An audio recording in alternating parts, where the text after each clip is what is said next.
Welcome to Business Authority Radio, bringing you insights from today's thought leaders, professionals, and influencers. With your hosts, Neil Howe and Craig Williams.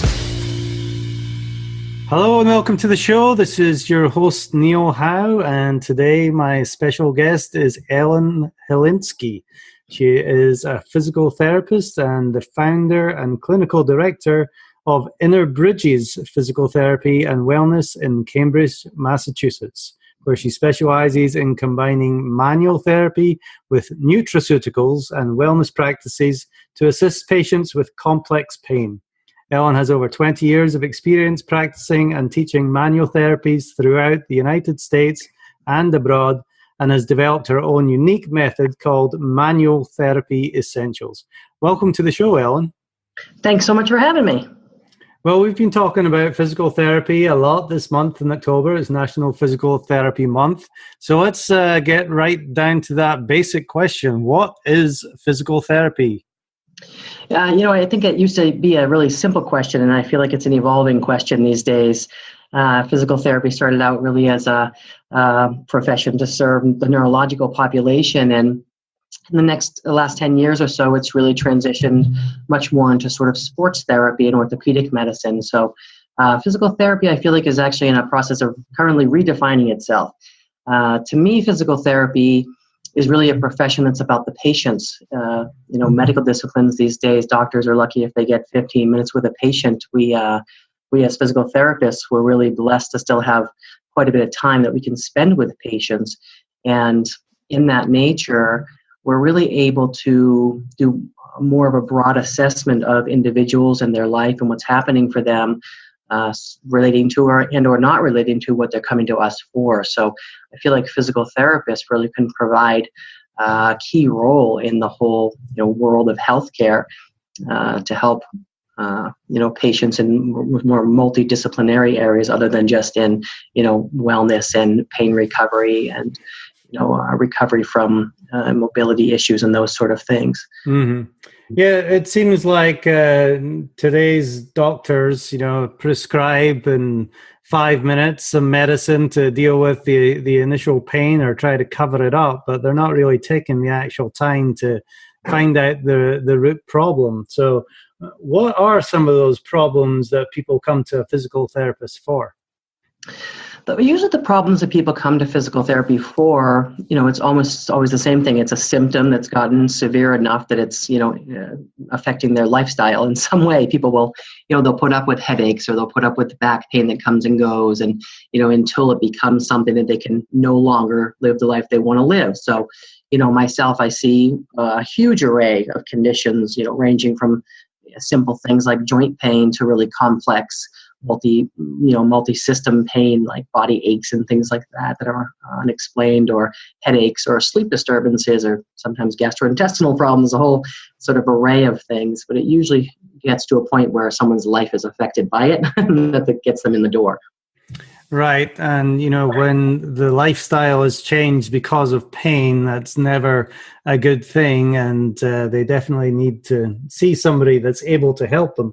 Now, yes, there is a difference between pain management and recovery. Explain to me what that difference is. So pain in itself, it's kind of become it's what you said before, that, medicine itself has gotten much more focused on the symptoms. And in some regard, it's no offense to them. They've got a lot to deal with, and they're trying to find systems to put into place to manage massive populations of people coming in with a problem. They want to be able to hear a word and it clicks something that sends the patient down a certain route. You have a headache, here's some Tylenol. You have back pain, here's a muscle relaxant, something like that. And so, pain gets very, boxed, basically. So when people come in with pain for us, the difference between treating it sort of as an isolated symptom and learning how to live with that pain through pharmaceutical management or hot and cold therapies, which people use a lot, and recovering from the pain, getting back to what was life like before the pain, is really about getting to the source of the pain. Pain is a message from your body. It's your body saying something's not right here and we need to do something about it. Pain is meant to stop us in our tracks, to get our attention to do something differently. So masking it or, bracing it, like immobilizing it, doing things to directly intervene in the symptom isn't the same as really getting to the root of the problem. So for example, if somebody falls and sprains their ankle and, they get like an acute ankle strain, that's going to hurt. But, you put some ice on it and you wrap it up and you elevate it, you stay off it for a little while and problem solved. Well, what happens for the person that the problem isn't solved and 3 months later, 4 months, 6 months, a year later, they still have a problem in that ankle? What their route is going to be pharmaceuticals, or they're going to be told to live with it, basically manage it. When I look at a problem like that, I want to know, why didn't that ankle heal properly? What's the underlying problem? Which it can come from a whole multitude of symptoms. And that's really what we specialize in, is getting to the root and connecting the dots for people to help figure out, why did this individual person's problem not get better? Why is there still pain? Is there good blood flow to the area? Is their metabolism off? They're not getting nutrients they need to the tissues. Was there bone pathology there? Is there an inability for the tissues to recover from an inflammatory cycle? It's very complex, the reasons why people have pain. But the goal is to look beyond the symptom to the cause. Yeah, there's definitely a wide range of reasons why people have pain, and a lot has to do with lifestyle, I imagine, and their habits. Is that correct? That's a huge part. Yep. So what kind of challenges do people come and see you with? Do you see a lot of low back pain, or do you see more injuries? Yeah, we mostly see people that have more chronic problems. So I don't get a lot of acute injuries. Honestly, if somebody comes to me with an acute injury, they really don't need us. And so I'll send them back to a more traditional physical therapist. And if they go through a course of physical therapy and they don't get better, that's when they come to see us. Or they've been to their medical doctor, they've been to their chiropractor, they've been to their list of professionals, and the problem's either not getting better, kind of comes and goes, or is escalating. That's really our wheelhouse. So why do people go to a doctor, a chiropractor, a massage therapist before coming to see a physical therapist? I mean, sometimes they don't. It's interesting. I feel like physical therapy, as we talked about before, it's shifting. And I think with it has shifted the public image of what a physical therapist is able to accomplish. And in the same way that physicians have gotten very symptom focused, that sort of assembly line model, unfortunately, physical therapy has gotten very assembly line model as well. And so I'm finding less and less people going directly to physical therapists for pain conditions, because they've either had an experience in the past that they felt it was a waste of their time. They go and they get a hot pack or a cold pack and they do a couple exercises that don't feel specific to them, and they don't get a benefit and they don't want to go back. Or they've just been told that, or their doctor didn't recommend physical therapy. So a lot of times people aren't looking to physical therapy, and I think there's a real misconception about what physical therapy has to offer. And in some ways, that's a self-inflicted wound by the profession itself. Yeah, definitely. That is not good. That is happening within the physical therapy industry, because physical therapists are highly educated and they're going to find the root cause. So tell me about how you evaluate somebody that comes into your office. So I have kind of a multi-step process to my evaluation. I've been doing this a long time. And so honestly, when I see someone sitting in the waiting room, I already know probably 20% of what I need to know just from how their body presents, My evaluation starts when I'm watching them walk down the hallway or sitting in the waiting room. And then the steps of my actual evaluation process is I start with a really detailed history of the condition. I'm very into every detail matters. And I think it's really important to listen to the patient. They really know what's happened to them. They just don't understand the translation to the medicine. So I let them to really talk about how the symptoms came on, what the pattern of the symptoms is. That stuff is kind of typical medical model differential diagnostics. I listen to the story, I listen to the symptoms. I ask them a lot of questions about how some of their other body systems function, the ones that relate to what we're talking about. I do some manual therapy diagnostics, which are specific to the kind of manual therapy that I do. It's called like a body map, really. It's like palpation, basically, to assess the area. And then based on what I find from the discussion, from the analysis, from the manual therapy palpation, I kind of by that point usually get to like this is what I think is going on. Once I have a sense of what I think is happening, then I'll put together a plan for them. And that, one of my specialties is really helping people figure out what they need. So everybody that comes to me, I may not be the right practitioner for them. If I have somebody that comes to me that has hip pain and they have hip pain, and I figure out from my assessment process that their hip pain is because they have, bacterial overgrowth in their GI tract and they need to go see a GI person, I'll send them to a really good GI person.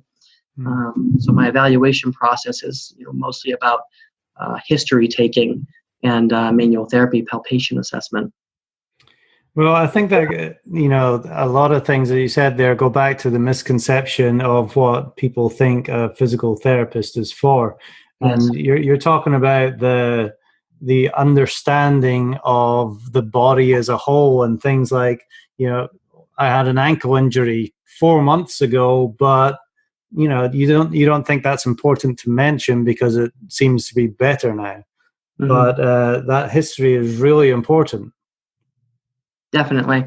Those little details, it's so interesting because I really feel like that's what my expertise is really, we talk about it as like kind of connecting the dots. I see, we see a lot of kids. I treat, in addition to a pain population, we treat a lot of pediatrics. I've been specializing in kids for like my entire career. And a lot of the kids that I see, they'll come in with like a lot of times sensory issues or, sometimes headaches, and the parent doesn't even realize the kid is having headaches.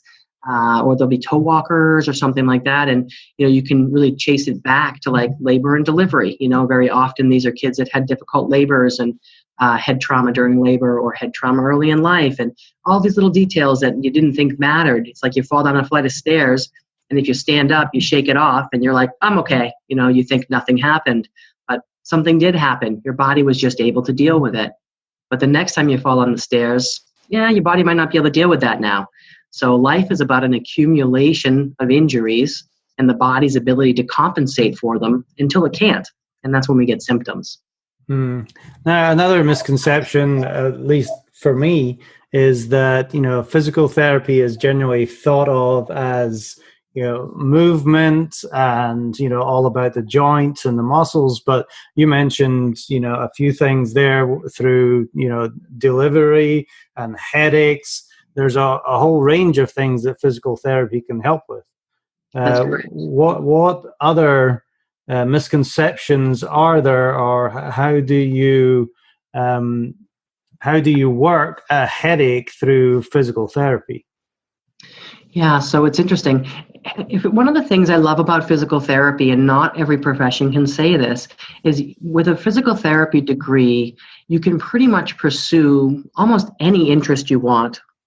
Like, in physical therapy, if you like working with kids, you can literally just work with a very specific population of kids. If you like working with autistic kids, for example, you also can work just with geriatrics. You can work on the football field with sports injuries.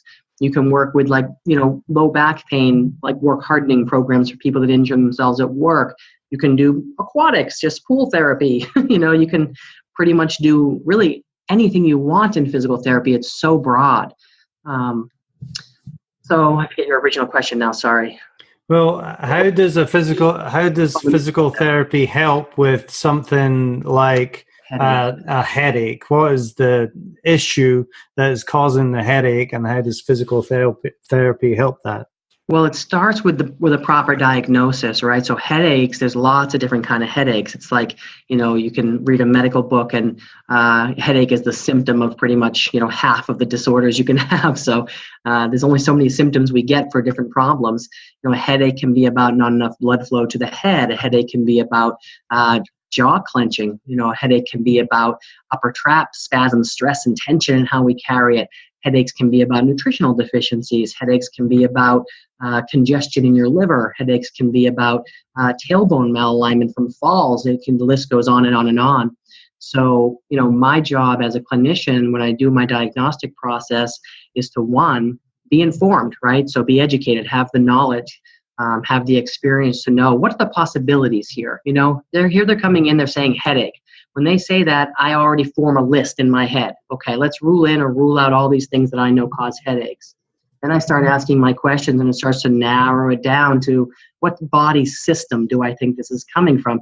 Do they have cold hands and feet? If you have cold hands and feet and you have a certain type of headache, good chance that that's about blood flow. Did you have a fall 2 years ago and have, go unconscious or something? Or, do you have upper traps that look like they're made out of stone instead of muscle? Is that a musculoskeletal headache? So you gather information and you trying to do what system of the body is responsible for causing this symptom. And then based on that, what's the shortest, most efficient route to get to that symptom? So they're not in therapy for years and years and years, Mm-hmm. So that's entirely interesting. It's not just about the joints and movement. It's about so many different things can be solved through a proper diagnosis like that. Now, let's talk about the patients. What expectations or maybe misconceptions do they have about physical therapy and the results? Yeah, it's interesting. Like I say, most people that come to us specifically, they come to us because of word of mouth, right? So they already know kind of what they're coming for and what we do. So I don't get very often, sometimes from our website, I guess, we get people that come in and they're coming for physical therapy. And they think, I had a young boy come in a couple of weeks ago and his mom was a physician herself. And, she found us, I think, online, and she came in and she said, my son has this winging scapula and I want to get a strengthening program for him. And we live right here, so you're close, So I did an evaluation and it wasn't weakness. It's not about a strengthening program, which is what people tend to associate with physical therapy. It's become, a higher level athletic training more than it is a medicine. I did his evaluation and, I found multiple small variables that were causing that winging. He's clenching his face off because he's extremely anxious, this child.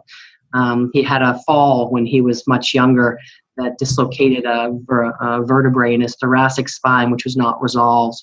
He has not great circulation. He has a little bit of environmental allergies, which is stressing his body. So we try to pick and choose those variables, to really get to the symptom, like I said, as efficiently as we can. So, when people come in looking for physical therapy, I usually start off with I just want to let you know this is what we do here. And then sometimes people come in and it's kind of the other end of the spectrum.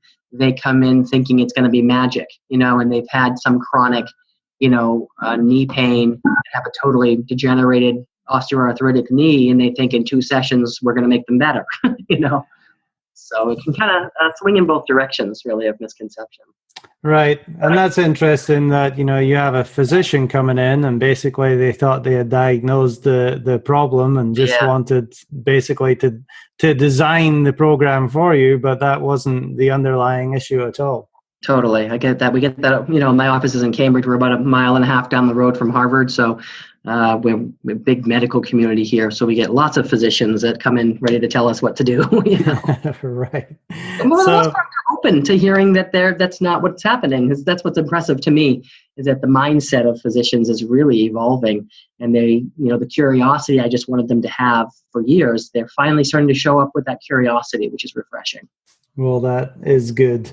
Now, what might stop somebody from going to see a physical therapist? Do they have to be in a certain amount of pain, or do they just not think a physical therapist will be able to solve their problem? It's a simple answer and a difficult answer. It's a complex question. Why don't people seek help? For the first part of it is, a lot of our male patients, they literally have to be dying by the time they come, they just think they should just tough it out and, slap some athletic tape on it, so sometimes it's a degree of suffering that people feel like they have to attain before they can ask for help. Some of that does tend to be more the guys, and some of it tends to be just more personality related.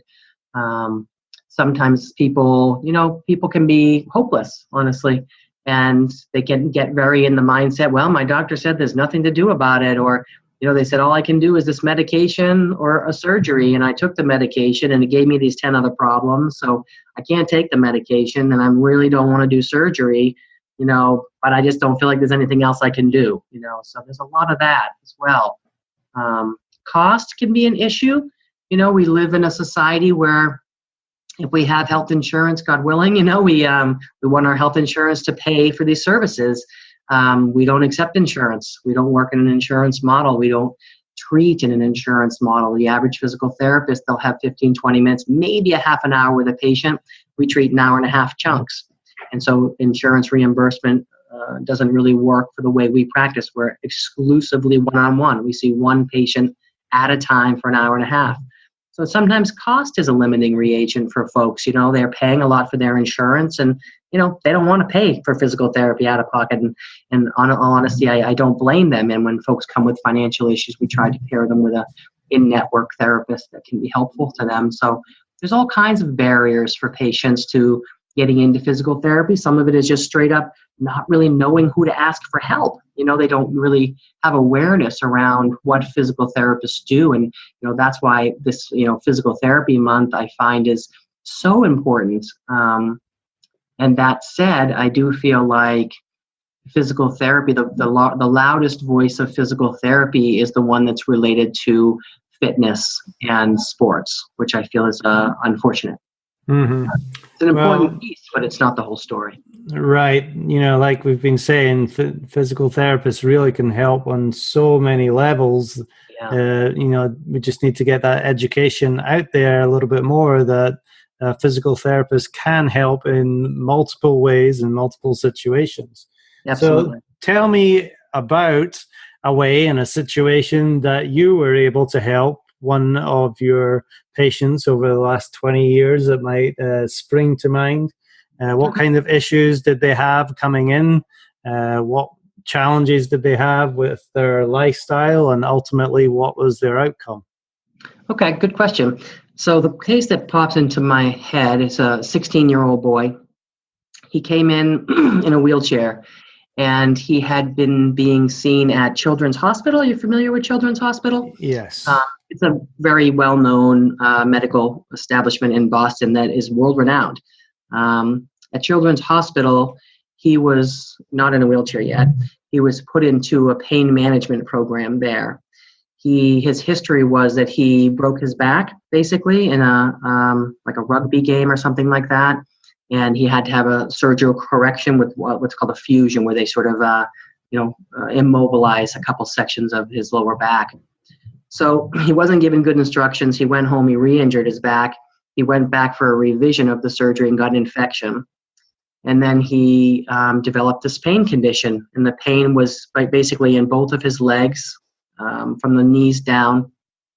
And he was diagnosed with what's called complex regional pain syndrome. It used to be called reflex sympathetic dystrophy.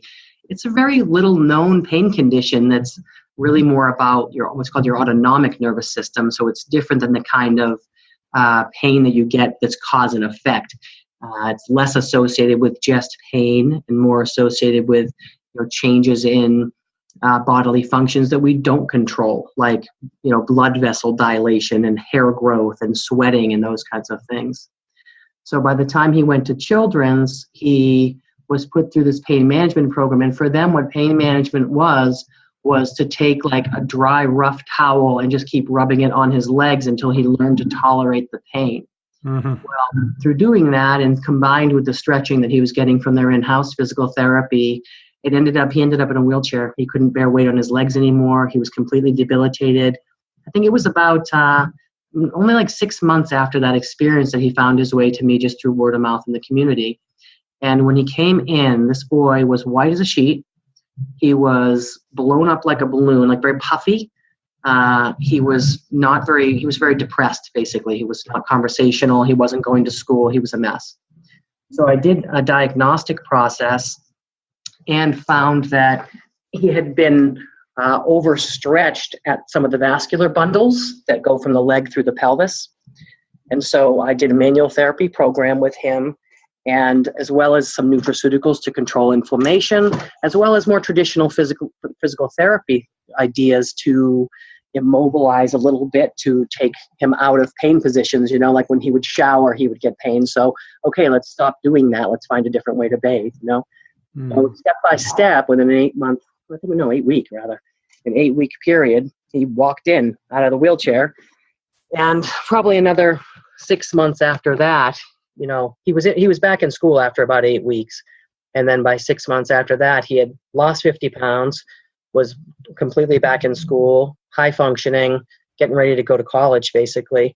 And, you know, completely pain-free. So he got, I think it was a long time ago. It was 8 sessions. Took us 8 sessions to get him pain-free, out of a wheelchair and back in school. Well, that is quite remarkable. You know, trying to cover up the pain sometimes with pain management is just really masking the problem, and it's getting worse and worse. But in 8 weeks to go from a wheelchair back to, you know, normal life is, you know, really a remarkable turnaround. And that's, you know, what a good physical therapist will do. That's right. So tell me, Ellen, you know, what got you involved in physical therapy in the first place? So I got interested in physical therapy. It's kind of an interesting story. I'll keep it as brief as I can. So actually, my mom was a career counselor at the time, and I was always just interested in people's like joint and just structure, and you know, I had sort of a mechanical mind. And my mom, like I said, was kind of a career counselor, and she felt physical therapy would be a good fit for me. So it was really my parent that chose it for me. And when I got involved, you know, educationally, I just really developed a very fast passion for it. And I started in an associate degree program. I did a 2-year degree, fell in love with the profession, went straight into a master's program. During my master's program, I really got disenchanted. I was like, wow, is this it? This is all there is? This is not great, you know? And that's when I got involved in manual therapy. I went to my dean at the time, and I was like, we have to be able to help people more than stretching and strengthening. What else is there, you know? So I went and did a semester in Germany with some of the really prominent manual therapists in Europe, and began my manual therapy training there. And when I got back, I just continued training in different methods and models, really always just looking, how can I help patients get better? And how can I help them get better and stay better? And how can I help them get better faster? Mm. So I was really always motivated by the idea of helping people. And also, I love it. I love science and medicine, and I'm an anatomist as well. And the combination of being able to bring my anatomy knowledge together, and my passion for anatomy, with sort of function and pain management, it's what I'm born to do.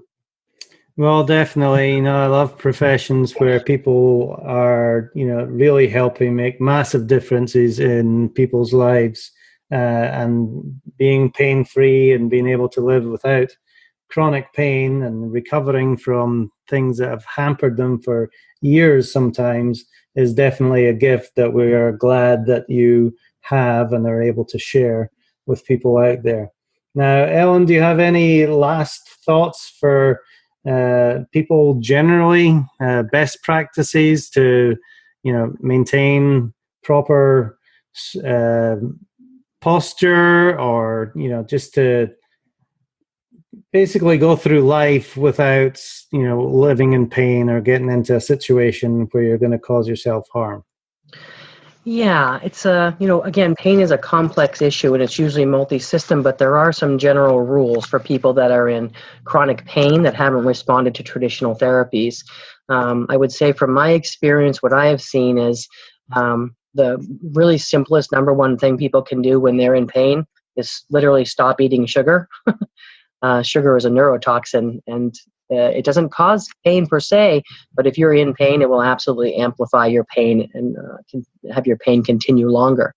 So there's some really simple things, even though I know it sometimes for people that's not simple, but you know, you stop eating sugar, you drink the proper amounts of water, you know, look to diet. You know, sometimes we are what we eat, and diet can really play a huge role in reduction of pain pretty quickly. You know, some other simple things in relation to pain are simple turmeric, high dose turmeric can work as a really natural, powerful anti-inflammatory. So for people that medication is not an option for whatever reason, reduction of sugar, introduction of lots of hydration with electrolytes ideally, and some turmeric is a really excellent way to try and bring down pain. And also just not to accept that there is no answer for your pain. We're in this huge kind of opioid crisis right now, and I think pain is emotional pain we haven't even gone into, but there's emotional pain and physical pain. But for people that it's really more about physical pain that end up on painkillers and then develop addictions because of that, I feel like we're falling short as a community in really managing pain that exists and helping people recover from pain and setting expectations for recovery from pain. Yes, there's definitely a lot to talk about there. There are so many issues, but knowing some simple things like cutting out the sugar from your diet, staying hydrated, and the turmeric for inflammation are some great pointers, and they're simple. They're simple things to do, which is excellent. Well, Ellen Helinski from Inner Bridges Physical Therapy and Wellness in Cambridge, Massachusetts. Thank you very much for being my guest on Business Authority Radio. Now, for people that are in your area or want to get in contact with you, what is the best way that they can do that?